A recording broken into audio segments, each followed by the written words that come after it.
Hello, everyone, and welcome to another Tactical Tuesday. Our topic for tonight is going to be vehicle emergency kits. But before we get into that, let's pull on back here, and we will say hi. Why do you want to torment people and show my face so large? You realize you're going to cause them to have to go see a psychiatrist, right? Well, your face isn't large. Now it's large. I hide. All right. Don started to come in and he backed out before I could click on him, so I'm not sure what's going up with Don. It's the aliens.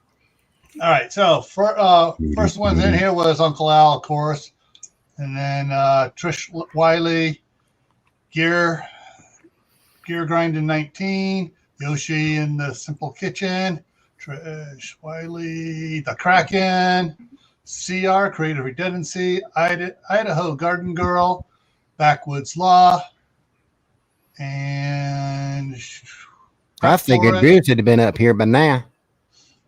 CB at Huga Homestead. That's the HYGGE.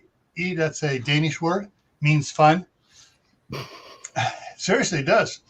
And see, everyone's talking to each other. Courtney's in the house. Garden State Gardener's in the house. Tasha Dustin says he's lurking. He's just got his eyeballs up there. Okay. And everybody chatting back and forth. And Carol's doing the poop troop thing. And I'm going down here. Everybody's just talking. Not too many new ones coming. Emma's here. Hey, Emma. Mm-hmm. And I'm getting close. Laura B is in the house. Hey, Laura. And then, yeah, I'm caught up. All righty. Okay, so, hey, Bruce, did I send you the link? I'm not sure if I sent you the link. Sent you the link. Bob's in the house. Rob, Texas Rob. Oh. Not Bob, Rob. Oh, Rob. Oh, okay. Not the same. Okay, Texas Rob. Yeah, for some reason. Kaylin's here too. Did you see Hey, Kaylin? Kaylin. Yeah, Kaylin just came in. We got 18 watching. Yeah, and I'm only running 102 fever right now. So, all right. So, tonight's topic is one that I get rather vocal on a soapbox about, because there are some people out there that say that basically this is your vehicle kit. It's 90%, food and stuff. So anyway, so let's go over here and look at this. All right, so I have to lower myself. I have to stay good. I have to be a good boy. I promise to behave. All right, so the question is, what do you really need in yours? And here's an important fact. Vehicle kits are for vehicles, not people. They're for what you need to keep the vehicle going. All right. And that's one of the things that I've come across some of them. And the kit it has one or two things for the vehicle, and the rest of the 50 items are more like a get home bag. And Kaylin needs a vehicle with a driver. Hey, you could wind up with Pelosi as your driver, and it'd be called driving by, or with Crazy Joe driving, and it'd be being driven by Captain Crazy. All right, let's see here. All right, so let's take a look at these are just some of the ones I found on the internet. When I did a search for vehicle kits. Now, this one here, you can see where I marked the red circles, with the line through it. You don't need food there. You don't need 3 Bic lighters for your vehicle. Nope. The GPS, if that's how you're getting around. But the other compass. stuff there, the other compass and stuff, it's kind of But a hatchet, only if you're down in LA where like Steve is, you ain't gonna have very many branches falling or trees falling across the road. No. That you got to get out and chop it out. The Halligan bar here, or a similar construction, symbolization of it. You really don't need to have one of those in there. Oh, Will, JIT preparedness info's in the house. Hey, Will. So, but this one here has a lot of good stuff. I really like the fact that it has auto repair for dummies in it. And it actually has a road atlas. It has a nice toolkit. This wheel here is supposed to be a donut wheel. I hate donut wheels. I mean, that was the biggest mistake Detroit ever did, was putting donut wheels in cars for spare. Now, what I like here is they got two different types of cans here. Now, this brown one here says water on it, whereas if your car overheats, you're going to need water. Right. But most people only need like a gallon. Where I live, I need 5 gallons. Mm-hmm. And then they have the green one here, which I'm not sure what that's supposed to be. It's also gas. Gasoline, but usually gasoline are red. You don't need a tent in there. You don't need a change of clothes. You don't need bodybuilder bars. Nope. All right, so I'm going to go through and knock a point at a time. And this one here, wow, just about everything you don't need. You got some emergency lights. You got snow chains, a shovel, a scraper, batteries, and a flashlight. Everything else on here doesn't go in the vehicle kit. All right. Winter car kit. Once again, you don't need lighters. What are you going to set the car on fire for heat? Right, or matches. Now they put these little thin, like brown or black gloves. Oh, warm gloves. No, you need work gloves. Ones that you can actually work with and do work on the car in there. I forgot to mark. First aid kits are one of those kind of iffy things for me, because you should have your first aid kit in your get home bag. Your food should be in your get home bag. And that's, one of the things. Now, the cell phone charger. Oh, wow, man. It takes out 110 voltage. Now, if you have an inverter, you might be able to charge on it, but if your battery goes out, it doesn't do you any good. Nope. Now, the blankets to stay warm, not so much. That should be in your get home bag or whatever else. But a blanket to toss under the car, to crawl into the car to work on it, that you should have. And it should be a different type blanket than this. They have a little container for it, but then they're throwing in, they got a first aid kit, which once again is kind of, whether you want to have a second first aid kit in your car, because you should have your get home bag. They got the booster cables, they got the ice scraper, they got 5 bottles of water you really don't need, because that water should be in your other bag. Cookies should be in your other bag. So, and heavy duty insulated gloves. And not really. Okay, let's go to the next one here. Now, this one here I found was interesting.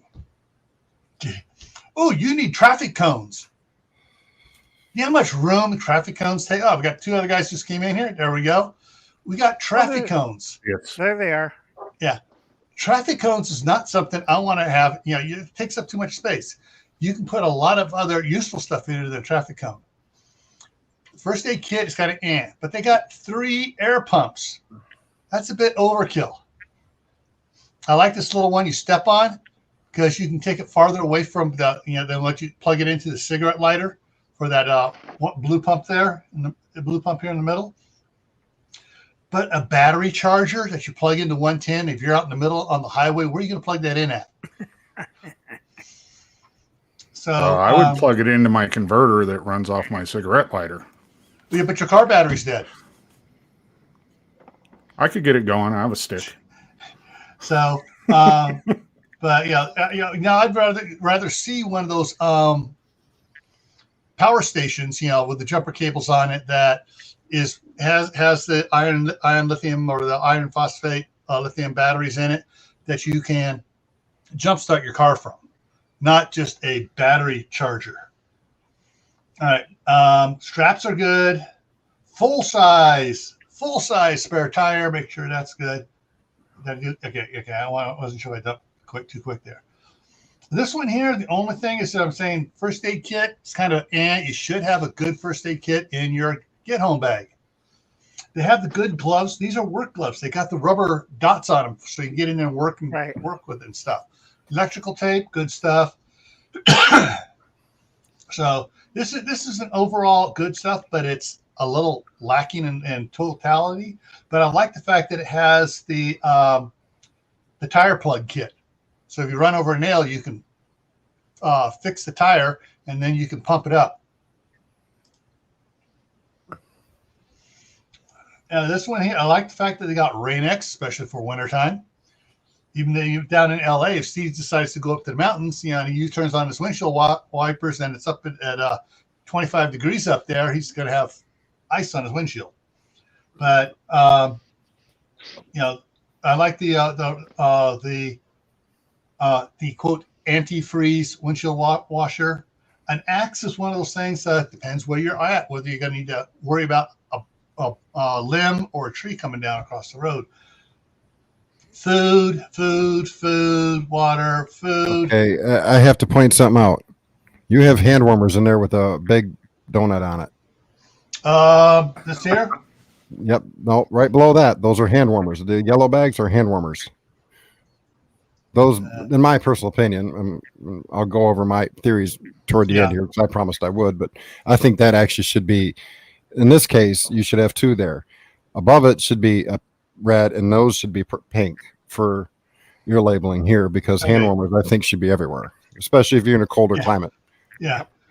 Okay, but this one here, pills, medications, you don't put that in your car kit. You put that in your get-home bag or your bug-out bag or whatever bags you've tossed in your car.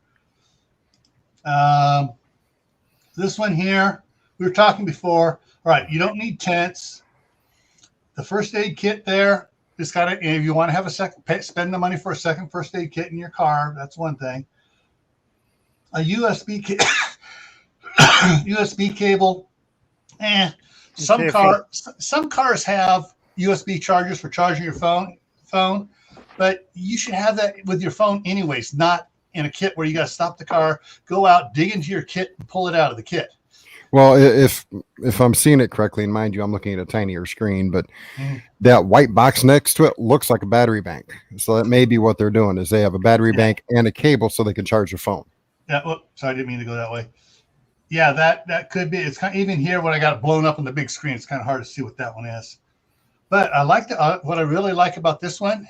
You see that hard-sided case? It has a locking lid on it. Hey, Danier, good evening. So that can go in there. Hey, Danier. And then like this one here, you got your emergency drinking water, your food bars, your space blankets, your ponchos. How many? Wait, 1, 2, 3, 4 ponchos, another 5 space blankets, that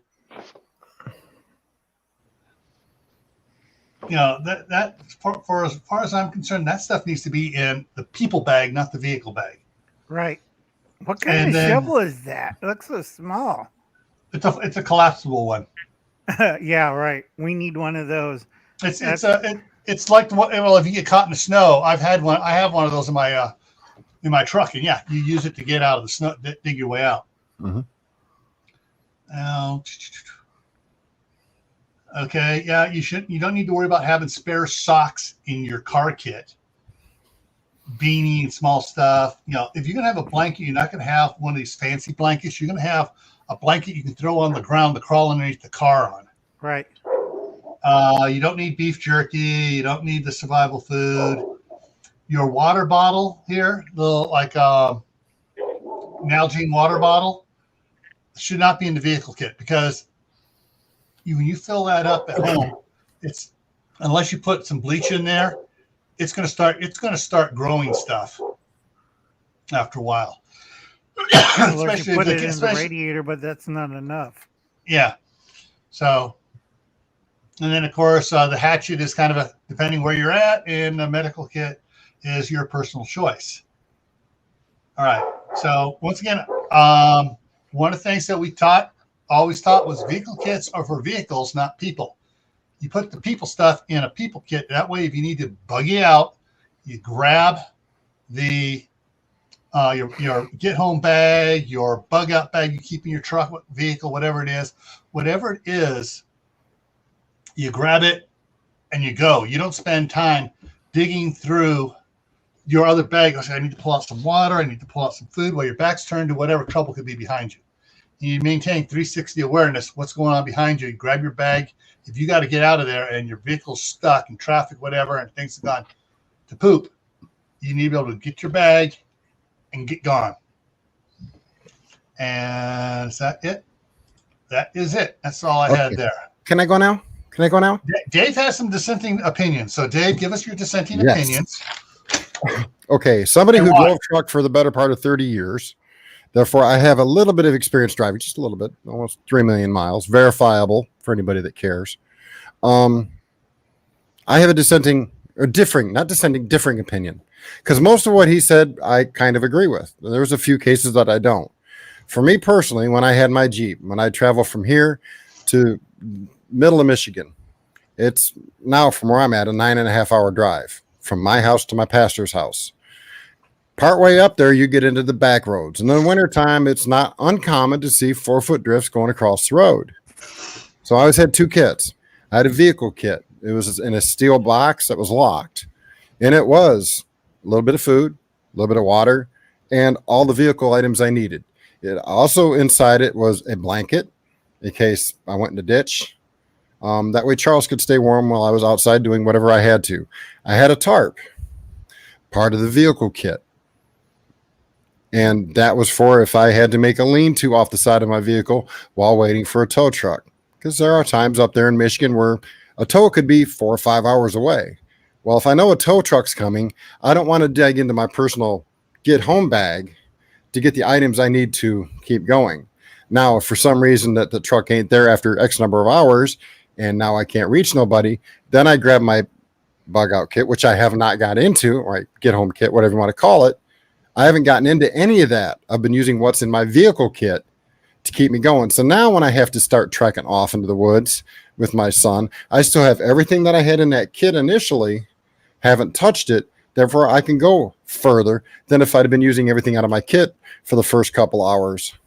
And now I'm down equipment and materials that I need to, get further ahead. So I've always had 2 kits, a vehicle kit with a second redundant supply of the stuff I have in my get home bag. Tarp. Now boots, that stayed in the vehicle kit. I didn't carry them in my get home kit. That way, if it's not snowing, I don't have to worry about carrying an extra set of heavy boots. I can get away with hiking boots. If it's in the snow and I've been driving in hiking boots, my vehicle kit's already got my winter boots. Same for my son. So I've always had that second, set of equipment. Use the first one when I have to. Only grab the backup kit when I need it. That's where I differ. I'll shut up now. Yeah. And so like Dave has some valid points there for part of it, but one of the things I look at it at is froze. You froze. What I look at it is that if your get home bag is properly stocked, you're going to have 4 or 5 days worth of food. 4 or 5. You're gonna have some water. You're gonna have more than just not just 1 day's worth of food or supplies. Gear, no, I can't stand flip flops. I can't stand them things at all. Same with Crocs. Yeah. Yeah. Okay. I haven't worn flip flops since I was a pre-teenager. I haven't worn sandals since I was in my teens. Yeah. I've drove truck for most of that time, and I've had to wear either steel-toed boots or really high-quality boots. Yeah. But so, Bruce and Don, your thoughts? Go ahead, WD. Sorry, my dog was barking, so I had my mic muted. I probably violate every rule you were saying there because I don't usually have a get home bag or a backpack. I've never been a backpack guy except for when we were in search and rescue and we had to have them. I've done a lot of videos on my truck, and I pretty much every space in my truck because it's a big truck. I have a lot of stuff. I mean, I have like backpacks. I have a backpack that I can put stuff in. I can make a backpack if I got stuck. I have a sleeping bag. I have, 2 fire extinguishers. I carry water all the time because I have dogs. And if I didn't, I'd forget to bring water. I do have food, fire starting stuff. I have road flares because, I come across accidents. I like to pop smoke. That was kind of my fun thing to do. If my dog's bothering you, let me know. And then toolkits. My truck has got a lot of stuff. I just added a 100-gallon fuel tank. So I think I'm going to add a job box and start putting like chainsaws and more tools and stuff into the back of that. My truck is kind of my bug out rig, my camping rig. So I do carry a lot of stuff. Bruce? Okay. You guys are all going to hate me because I do kind of the same thing. I do not have a car bag and a get home bag. I have a get out of shit bag. What I have, because if I'm getting back to the car, what do I need to get back to the car with? Typically, if it's sideways, I got to have a firearm with enough ammunition to get me back to where my rifle's at in the car. So that's kind of the tack that I take because I don't want to bug out. Bugging out is stupid because then I leave everything here. I don't have an 18-wheeler anymore. I could go steal one. I know how to drive it, but bugging out is just not a great idea. Yeah. So typically what I have, and I put in the car all the time, is I have a very small, it's an OD green assault bag. All it's in there is stuff for me and the wife. N95 masks. There's 2 canteens in there. 2 of the big Hershey bars for the Glocks. I have a Hershey bar for my Glock 21, just because whatever weapon we happen to be carrying, I want to make sure we have ammunition for it. Typically, it's either the 45 or the 17 for me and the wife, the 19. So we're able to use those magazines interchangeably. And then with the Glock 21, that's 45. So I have an extra stick in there that's got 27 rounds in it, in addition to the 3 magazines I carry for it. So that's where my thinking goes, because I had a bag that was, I think it was one of those Rush 72-hour bags. That thing was stupid, man. It was almost as heavy as the damn packs we used to carry in the Army. I don't want that anymore. Yeah. I need something light, fast, so that I'm mobile, I can get back to the car, and I can get us the hell out of Dodge. Yeah. Hey, Steve.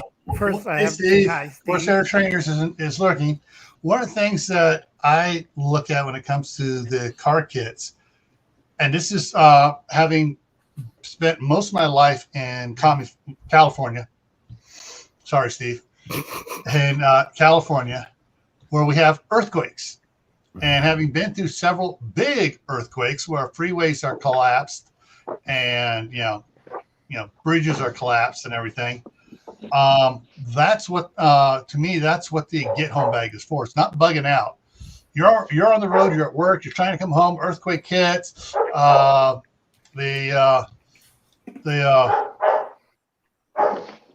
over there at Candlestick Park, the bridge collapse, one of the sections of the bridge collapsed, the structure drops, and you need to get home.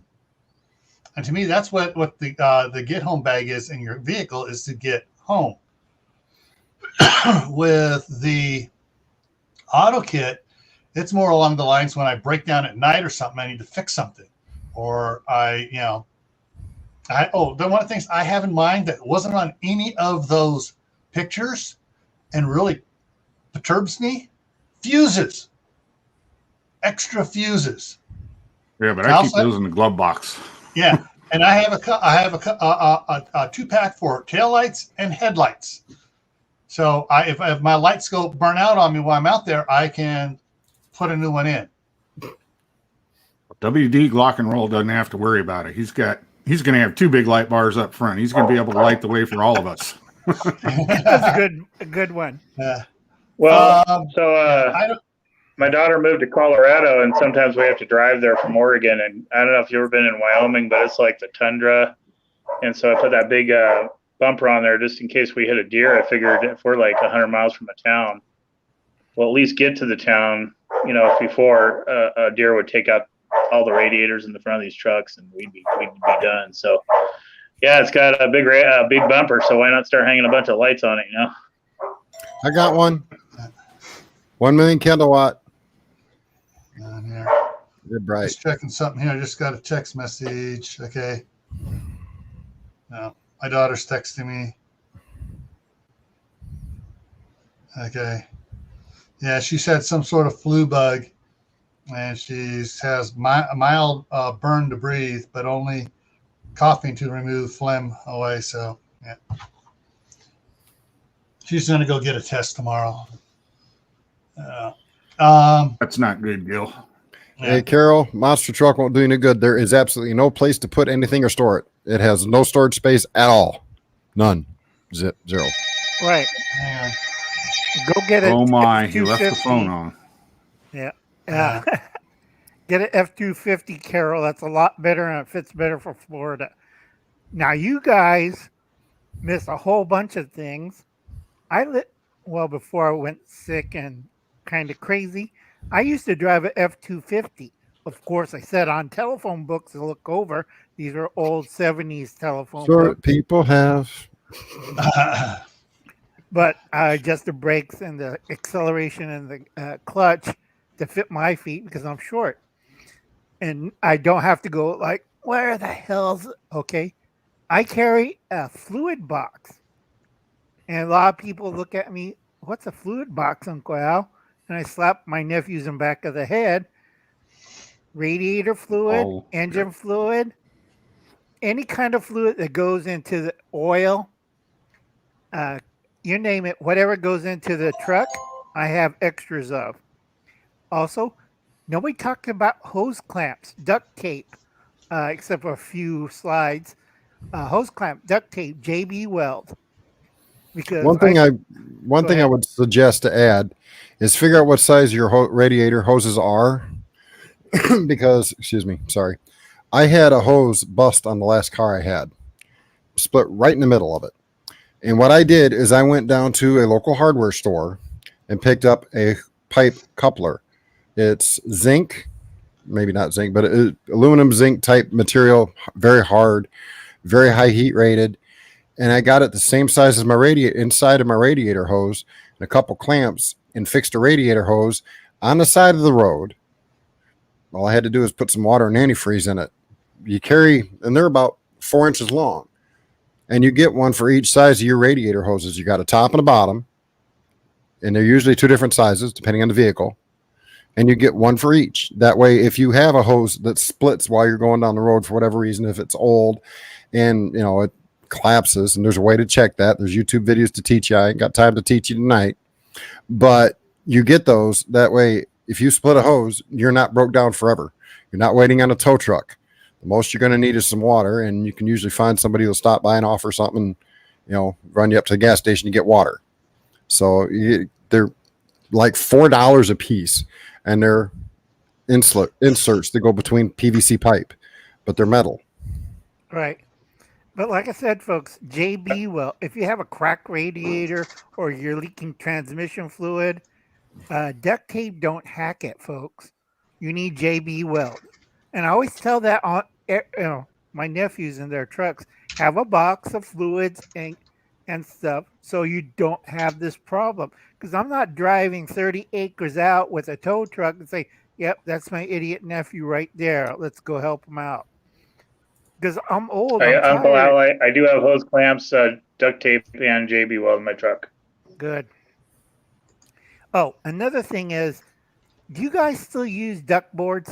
That when my day when I was young and didn't look like this, but those steel with the holes in it they put underneath the tire if you're in crappy dirt, mud, stuff like that. Do they still use those?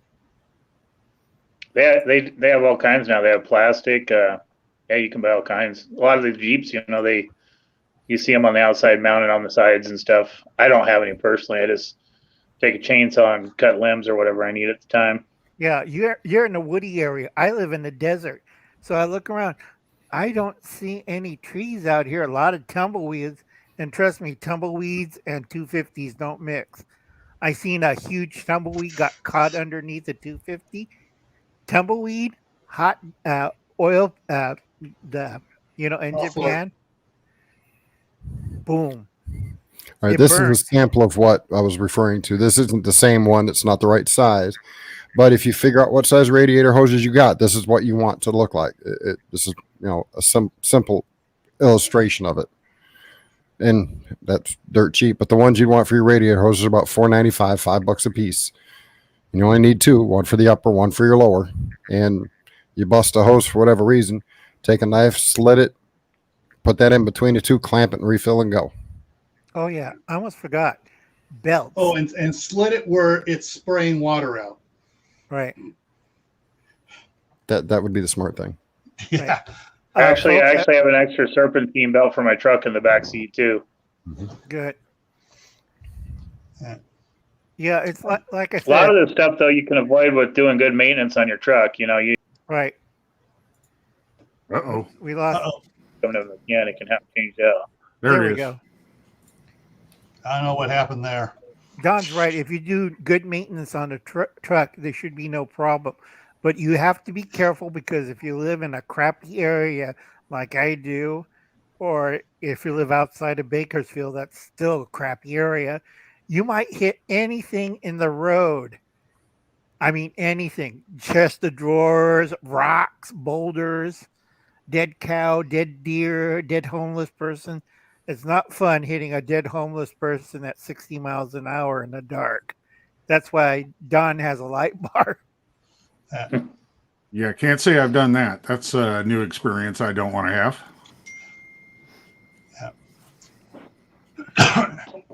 One of the things I also that, carry a magnet in my truck with some 550 cord because I keep my keys on a ring.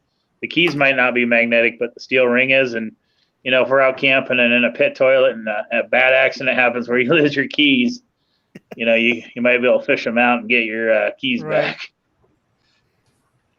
Also, another good. I try and think worst case scenario because we go out in the toolies quite a bit.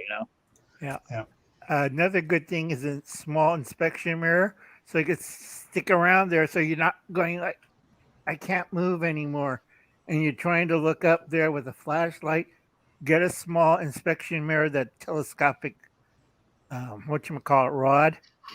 It saves from you going to the chiropractor. Says, "What the hell did you do to your back?" all right. I'm just saying here. Just reading the chat. Did you have tire chains on any of these lists? I didn't notice if you had tire chains. Yes, there were some tire chains in two of those. And let me bring this back up. Wrong way. Oh, if you got to use tire plugs, make sure you have a sealer. Yeah, And tell the tire person that you use the sealer inside the tire.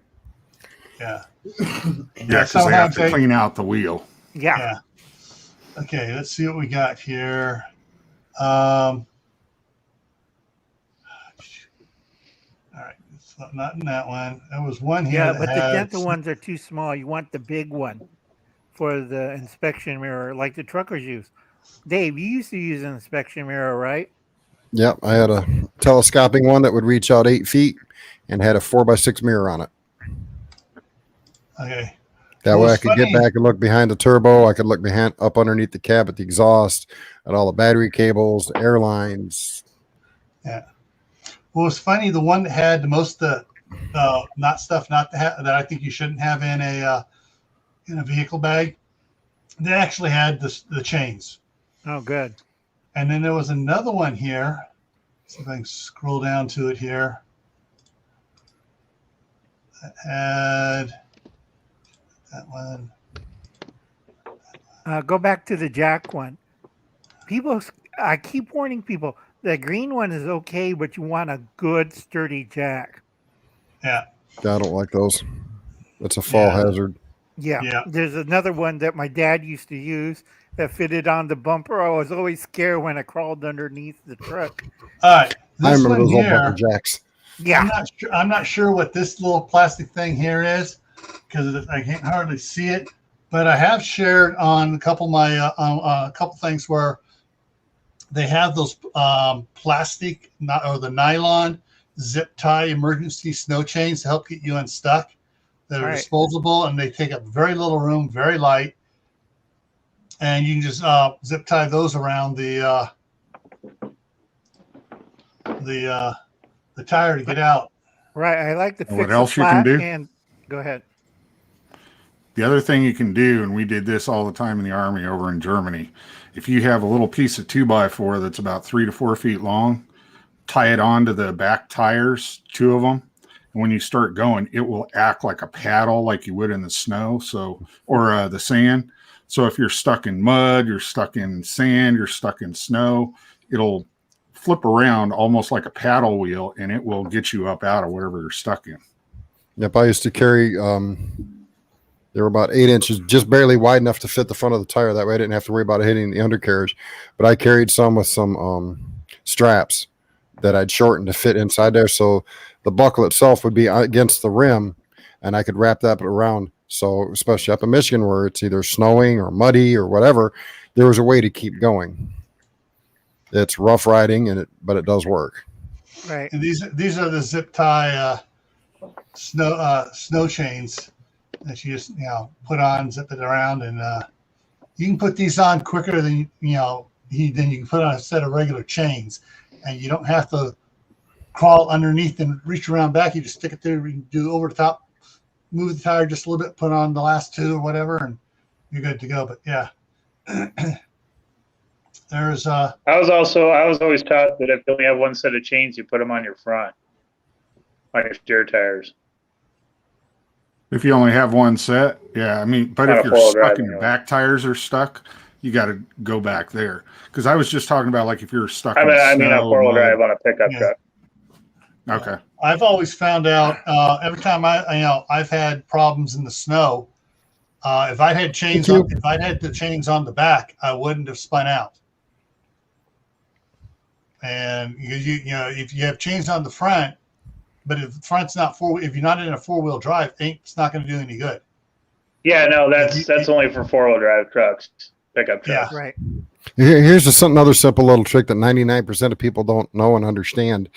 And you may want to go take a physics class to understand it, I guess. If you're driving and you slam on your brakes on gravel or ice, your vehicle actually picks up speed for the first 5 seconds. So if you're going 25 and you slam on your brakes on ice, the temporary loss of friction, you will accelerate for about 5-6 seconds at that speed.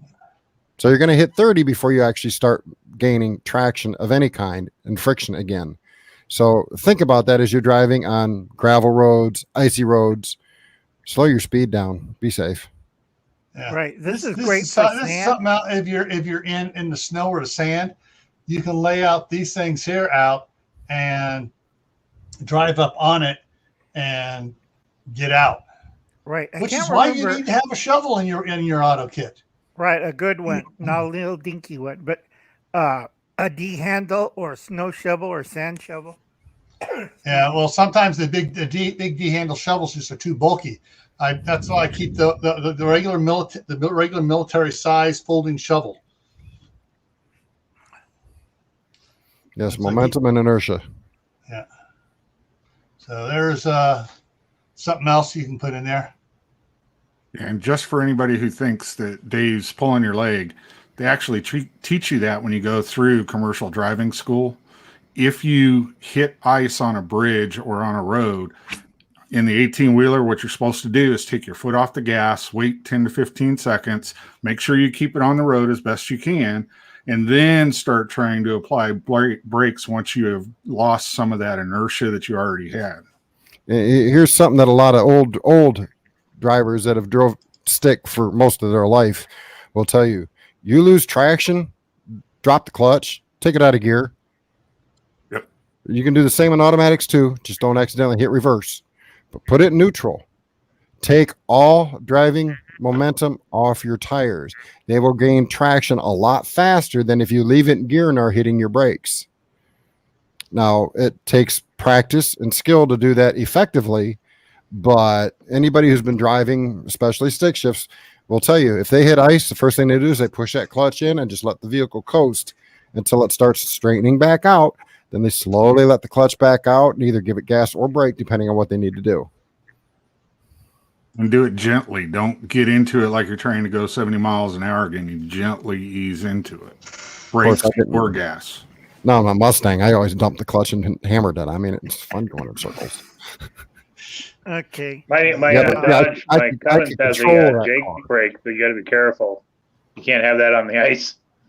Right. Yeah, that's when a couple of the companies I drove for, we had Jakes, and they would tell us if we were traveling and we had ice warnings out, we had to shut them off, because if we got in a wreck and the Jake was on, that was on you.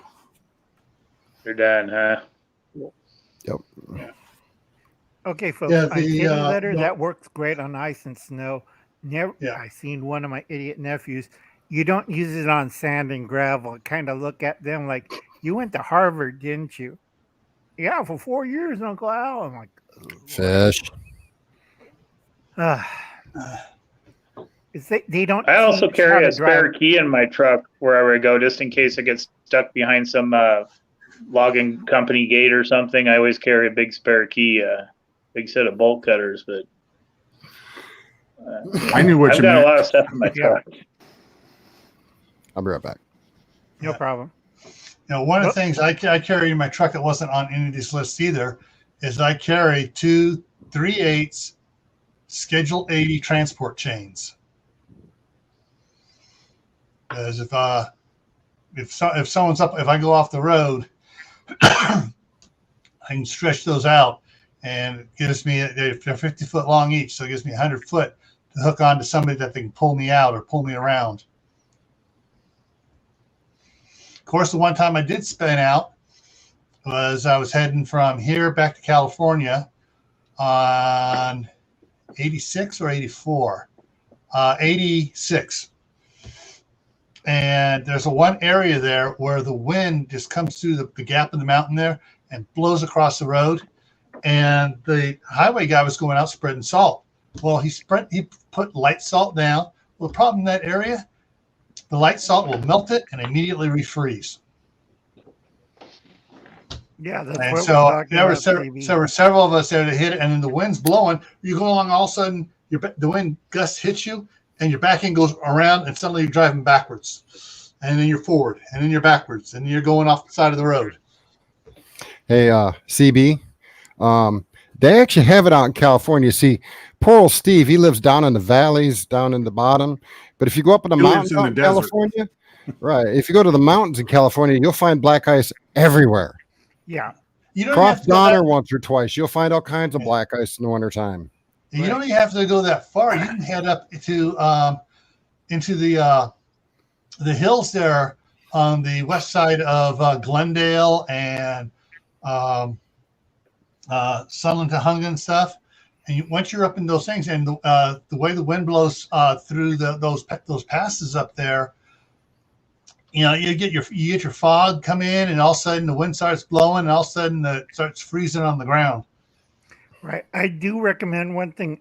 If you're seriously off-roading, I know Don does it. You still have that winch on your front of your truck, or it's on the wife's truck? I have it on mine. Yeah, you need a winch. I keep telling people this. They all look at me like I'm crazy. I'm like, have you pulled anything out of a ditch? You know? And they all look at me, no. I'm like, go try it. All right, here's a simple little trick. You can go to Harbor Freight. It's not the best in the world, but it's relatively inexpensive. Go out and get you an actual auto-rated winch. And if you have a pickup, but you don't have a bumper that you can mount a winch in the front, but you have a tow hitch, they make tow hitch accessories to you can mount a winch on the back of your vehicle. Sometimes it is actually easier to pull your vehicle backwards out of a ditch or someplace than it is to try and go further forward. Yeah. Also, helping somebody out of a ditch. It's easier to hook up to the rear of your vehicle where you can put some weight on your drives and start pulling on them and then trying to drive out at the same time. So getting a winch for those who have a hitch set up on the back of your vehicle, you can do that. Don't just think, oh, I ain't got this worn winch bumper on the front of my vehicle, I can't use a winch. As long as you got a tow hitch, yes, you can. Yeah. And I have one of Also- those setups. I just haven't put it together yet. Right. Also, it's good for like in WD's area. If you have a log in between the road, hook it up to the winch and pull it off the road. It saves on sawing the sucker. Yeah. I see Ryder Dust is writing about be careful with the winches whipping around on you. That's true. I'll take like my floor mats out of my truck and drape them over the cable to try and get some weight on the cable. If it snaps, hopefully it goes down. Yep. I've resorted to using fallen like branches before. I've used fallen branches off in the woods just to keep something on it in case something happens. I'd rather have a winch tear up a bunch of dead trees than the vehicle or myself. Yeah. I think the Ryder rope Dust. winches are a lot more safer nowadays too, instead of the cable. Yeah, Yeah. considerably. Them synthetic ropes are really nice. Because Yeah, I there's seen a No, lot that's of them winches, surprise Carol, you. not winches. Winches are that, not winches. winches, folks. I seen one snap and go through the window of the cab. It was a 350. I'm like, oh my God. Luckily, Yeah. nobody was in the cab at the time, but you know, it's scary as hell, folks. Those things could take off your head. I've actually used the 2-inch wide Harbor Freight tie down straps with a ratchet on it to pull out of somewhere. So I'll just put it, feed it through just at the very end and get it up around whatever. So it's nice and snug, and you start winching it, kind of pulls it back. And you probably get about a foot, maybe 2 feet out of it. And you adjust it and go a little more and go a little more. Yeah, it's time consuming, but those toe straps can, the 2-inch toe straps you can use it to get yourself out of a tight spot. I'm used to the good old fashioned jerk straps that they don't sell very much anymore because people didn't know how to use a jerk strap properly. Right. Yeah. The other Okay, thing guys, that's good I to gotta have in go. your My vehicle. mom's acting up. All right. You have a Okay, nice take it easy, night, Uncle folks. Al. See you, Don. Take it See easy, you, Al. Bruce. See Yeah, you, man. Dave. See you later, Al. Another good thing to carry in your car that you can use with the winch is a snatch block. Tell you what, if you have a snatch block, I can probably get you out of just about anything. Even if you were driving that big 5-ton that's behind Gil there, I can get you out with my car with a snatch block. Yep. Well, it's funny talking about pulling stuff out. A friend of my dad's had a old 65 Dodge 1-ton with the I remember now. It had the high low 2-wheel drive. No, high low 2-wheel drive and low 4-wheel drive. Then it had a 3-speed Brownie between that and the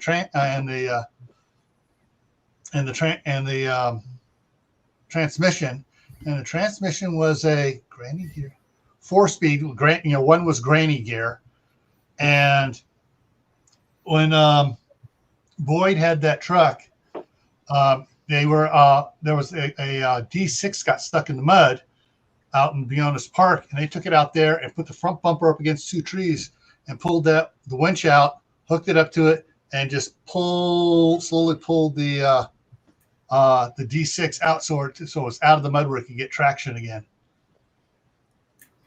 BR is asking what a snatch block is.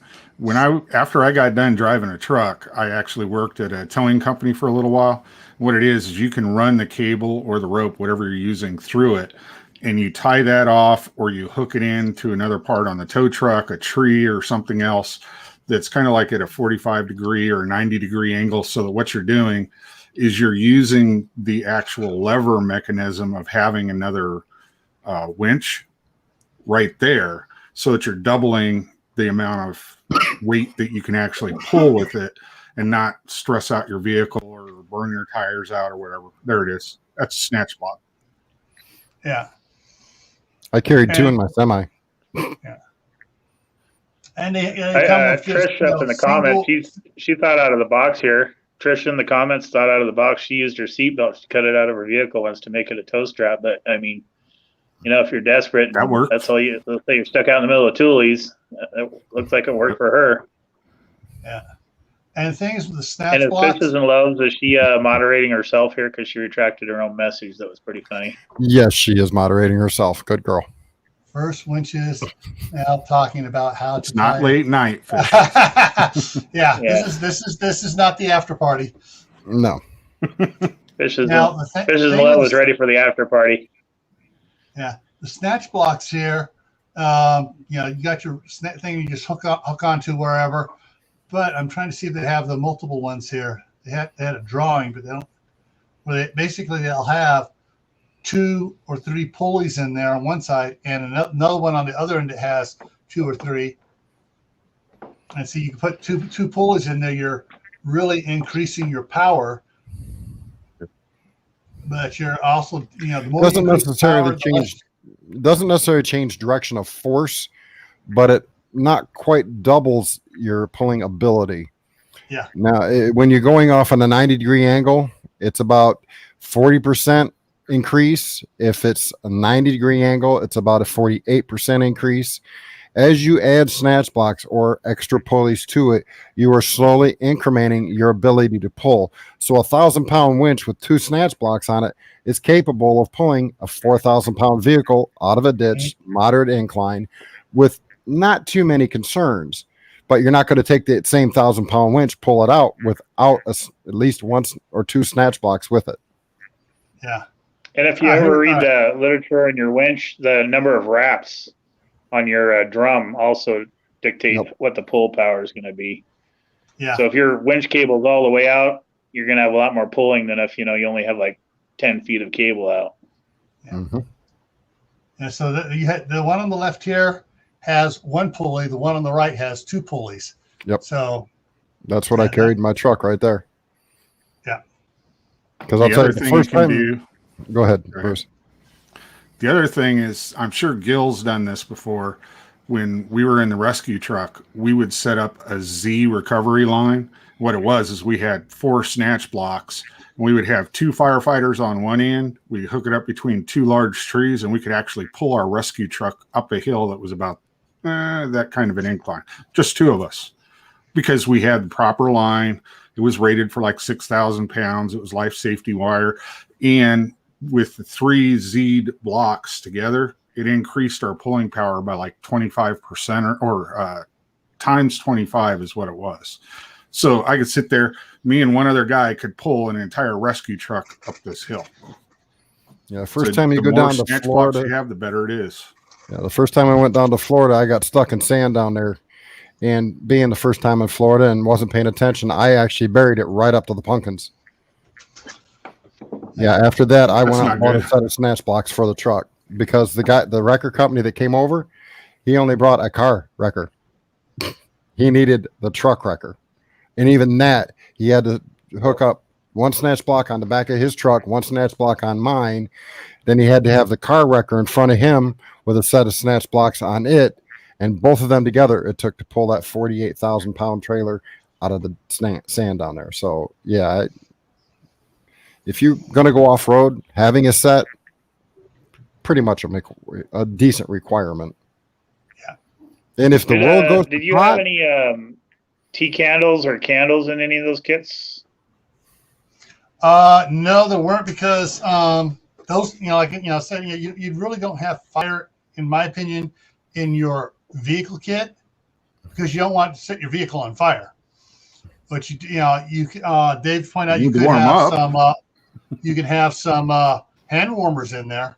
Mm-hmm. But as far as your lighters and your tea candles and stuff should be in your go bag, your get home bag, whatever bag or bags plural you have in the vehicle. For lighting, I would carry something like this little teeny Olight in a vehicle. Get it in the camera here. S1A.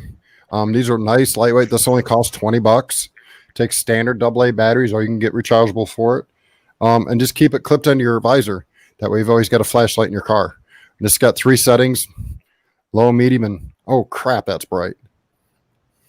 You know, just $20 flashlight. I just go to some of the.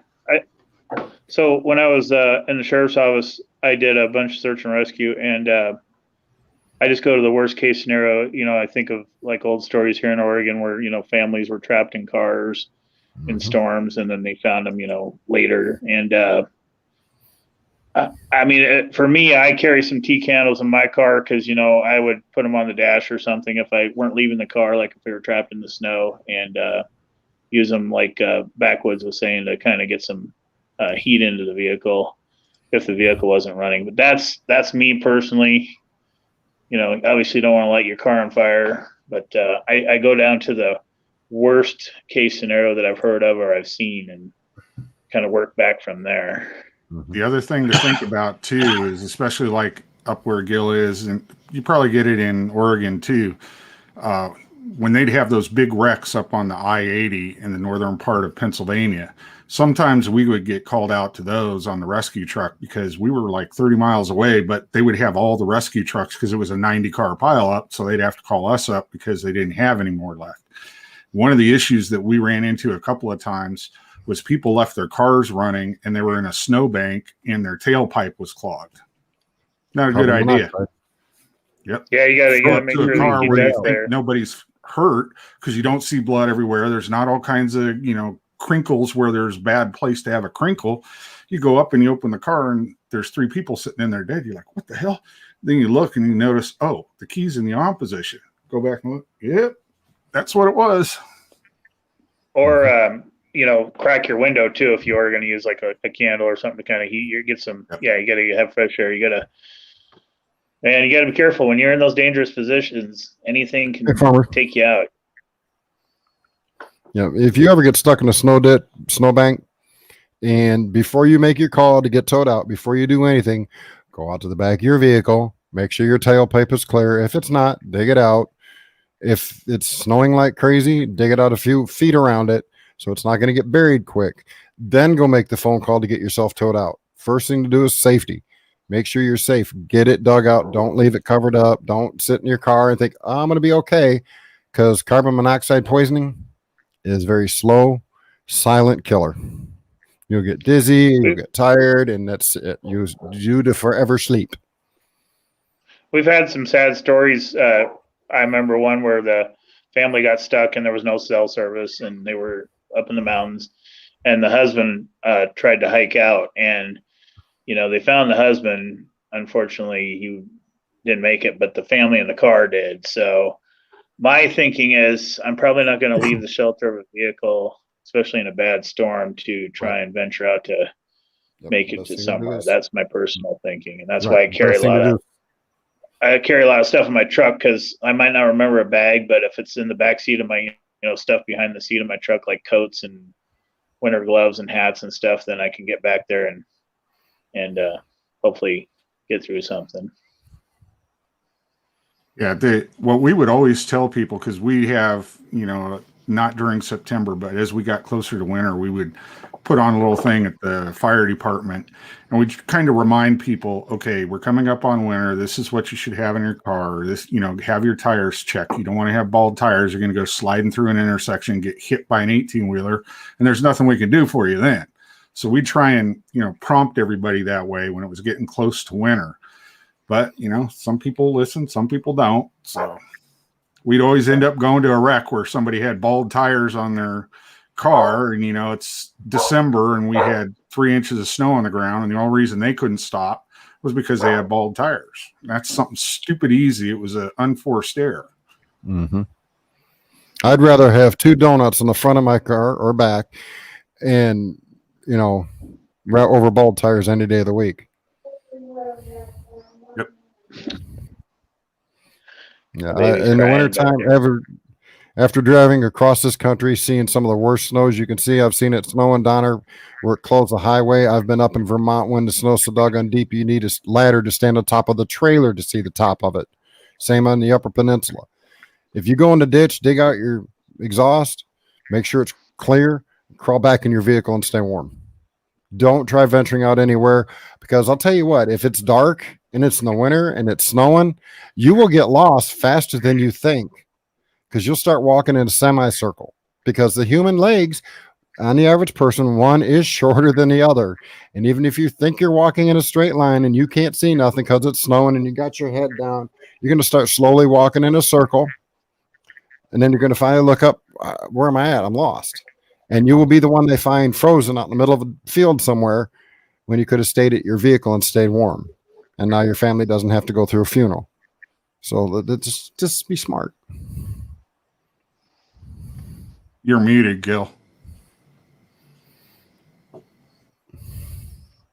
You're still muted. Back our county did snow school.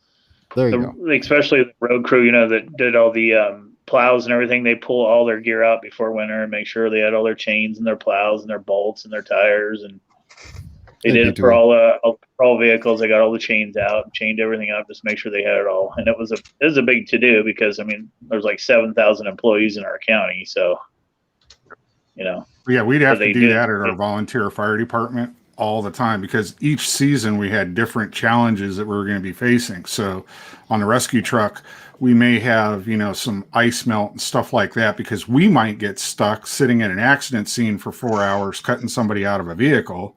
And then we have ice all around us and we can't go anywhere because the fire truck that pulled up next to us, they were leaking out of their drain valve. And all of a sudden now there's 3 inches of ice all over the road. That's happened before. But yeah, we would try and just make sure that people make sure that tailpipe is not covered. And if you get in a wreck or you're off the road, stay in that vehicle because it's a lot easier to find the vehicle than to find a single person in the middle of a snowstorm that's out there and you don't know where they went or if they even know what they're doing. Yeah. Yeah. My Toyota Tundra it's so light in the rear end that even with brand new tires on it, if I'm going up any sort of incline and it's not a heavy rain, just a moderate rain or a light rain, you got the water running and stuff, all of a sudden I'm hydroplaning. And it's fun. Like, yeah, I know. And that's the thing that's the one thing I hate about the Toyota trucks. They're so light in the butt that, it just, and you're all over the place and you're not punching it. You're just barely trying to keep up with traffic. And it just hydroplanes in the rain. It's not heavy rain. And once you hit snow and ice, oh man, it's just all over the place.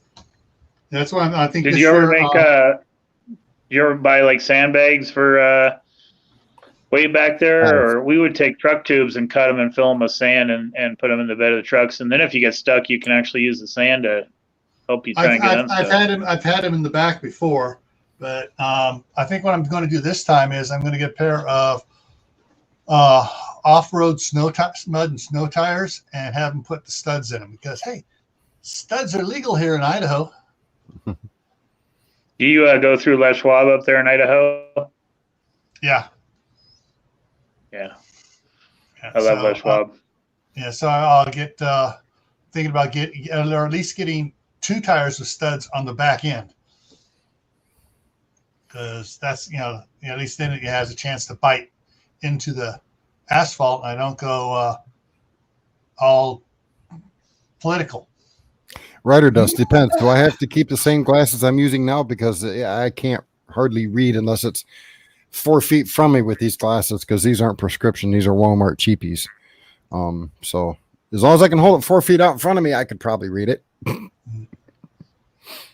And that's one of the things to do too, is when you're walking out in the snow or hiking anywhere, snow or no snow, and you want to get from point A to point B in a straight line, you pick a point in line out there, some landmark, and you walk towards the landmark.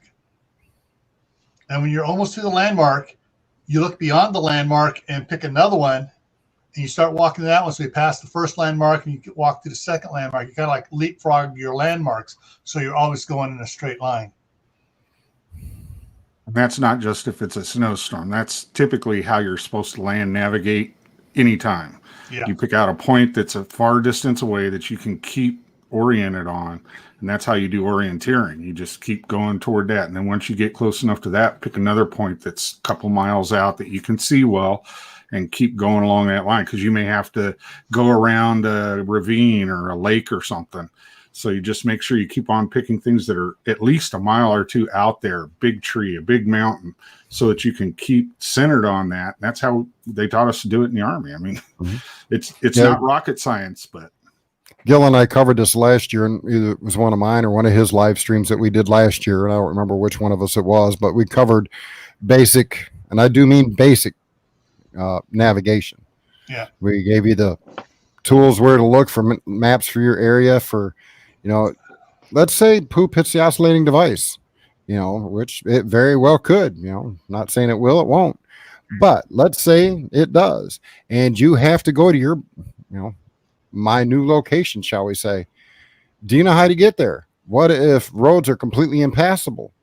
Have you figured out on a map how you're going to get to where you're going? Because if you haven't, don't bother leaving the house because you're going to get lost or ran over. Make sure you have a plan. Or both.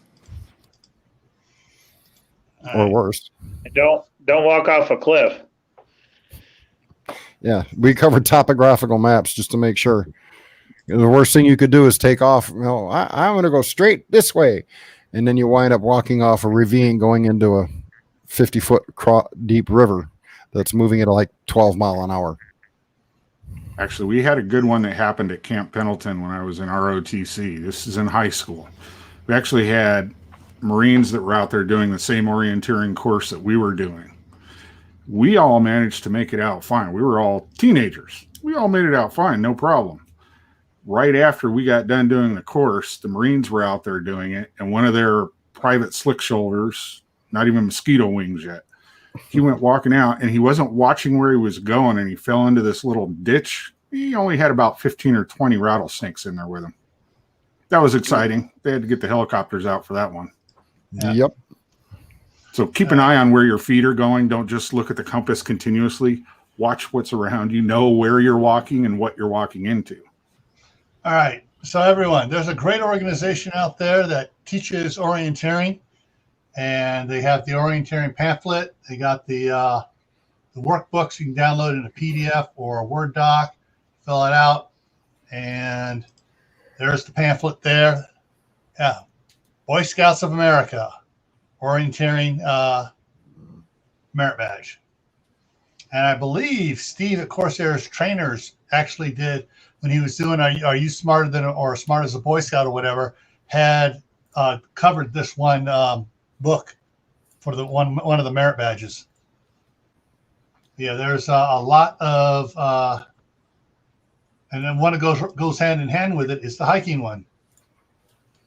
So, and Dave has the. And if you're going to get a compass, don't get a cheap little piece one. There's two different compasses that I would recommend. Military style like this one. I don't know. I didn't look to see if the other one's there, but you want to get something like this, or they make one that's made for maps. Something like this one right here. Yeah. Because it's got increments on it that'll help you figure out where you're going. So one of those two types. If you have maps in your vehicle, then have one like this. Yeah. And where is it? Come on. What is this? Declination. I think declination. One of the things for the Boy Scout merit badge, you got to explain the meaning of declination, because they create maps based on the magnetic north at that time. Well, the magnetic north moves around, and every year you can find out what the declination is.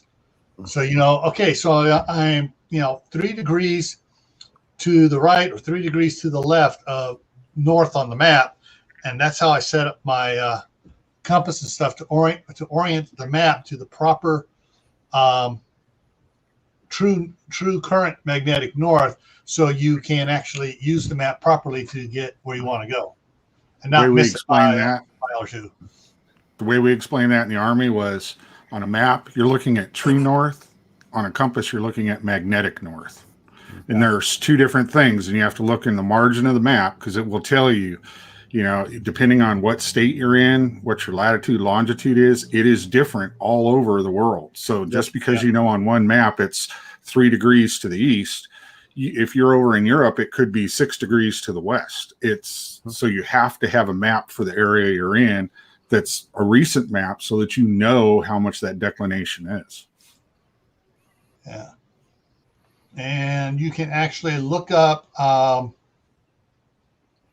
online I'm trying to find it here, where it gives you the current declination, and so you can check on your map to find out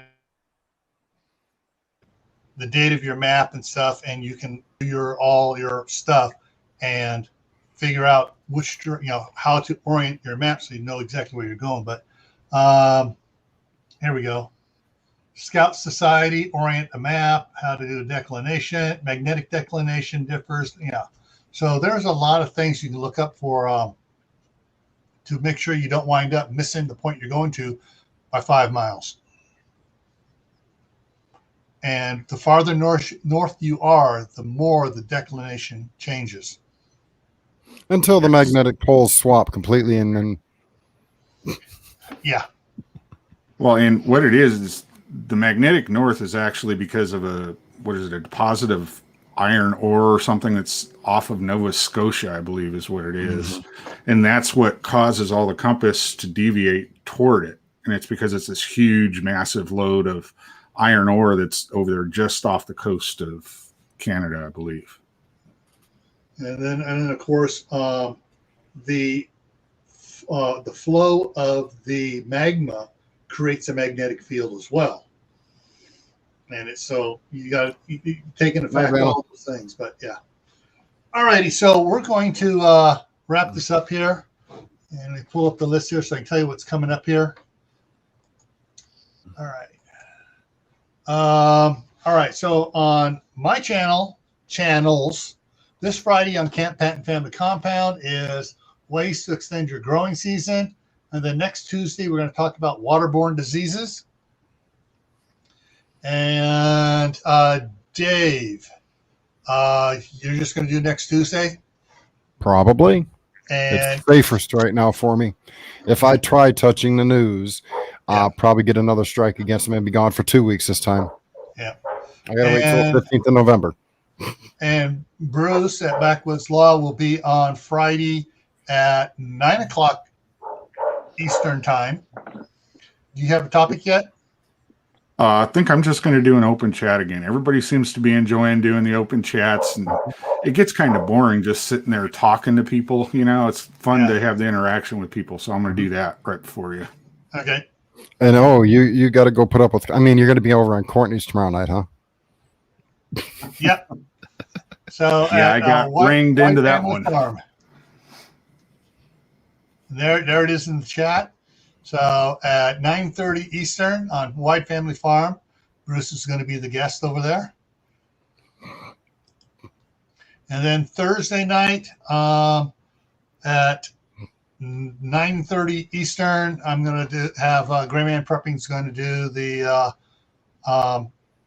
Thursday talk, whatever's on your mind, open chat type stuff as well. All right. Gee, with all this open talk, we shouldn't have anything left to talk about.